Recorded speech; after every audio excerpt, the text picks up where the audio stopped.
கொஞ்ச நாளைக்கு முன்னாடி இந்த கொத்தடிமைங்க சென்னையில் ஜென்சி மீட்டிங் அப்படின்னு ஒன்று நடத்தி அவனுங்க செல்ஃப் ட்ரால் பண்ணிக்கிட்டானுங்க. அதை நீங்கள் பார்த்துருப்பீங்க. அதே மாதிரி கோவையில் ஒரு ஜென்சி மீட்டிங் நடந்திருக்கு. சென்னையில் நடத்தின இந்த கொத்தடிமை குரூப் இல்லை, இது வேற கொத்தடிமை கோஷ்டிங்க. அந்த கொத்தடிமை கோஷ்டியில் ஒரு அக்கா ஒன்று சொல்கிறாங்க, நீங்களே கேளுங்களேன். சீரியஸா வந்துட்டு நான் இவ்வளவு எக்ஸ்பெக்ட் பண்ணிட்டு வரல. இவங்களால பார்த்ததுக்கு அப்புறம் தான் தெரிஞ்சு நம்ம இன்னும் நிறைய கத்துக்கணும் அப்படின்னு தெரிஞ்சிச்சு. சீரியஸ் எப்படிக்கா ஜென்சி மீட்டிங் வந்து நிறைய கத்துக்கிட்டீங்களா?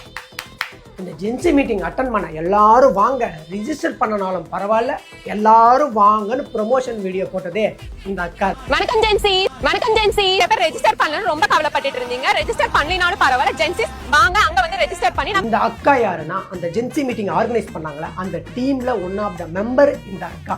இவங்களே ஜென்சி மீட்டிங் ஆர்கனைஸும் பண்ணிட்டு அங்க வந்த ஆடியன்ஸ் மாதிரி இங்க வந்து நிறைய கத்துக்கிட்டோம் அப்படின்னு இன்டர்வியூ கொடுக்கல. யாருக்கா நீங்க? நான் வந்து ஐடி ஃபீல்ட்ல ஒர்க் பண்றேன். ரொம்ப ஹாப்பியா இருக்கு, திராவிடனா இருக்கு. இப்படி ஒரு வேலையை பார்த்துப்புட்டு நான் ஐடில ஒர்க் பண்றேன், எனக்கு திராவிடனா இருக்க பெருமையா இருக்கு அப்படின்னு வேற. குழந்தைங்கனால ஜெயிச்சிட்டானுங்க அப்படின்னு கதறிட்டு அதே குழந்தைய கூப்பிட்டு வந்து கலைஞர் போராட்டத்தை பாட விட்டுனுக்குறானுங்க மைக்கில்.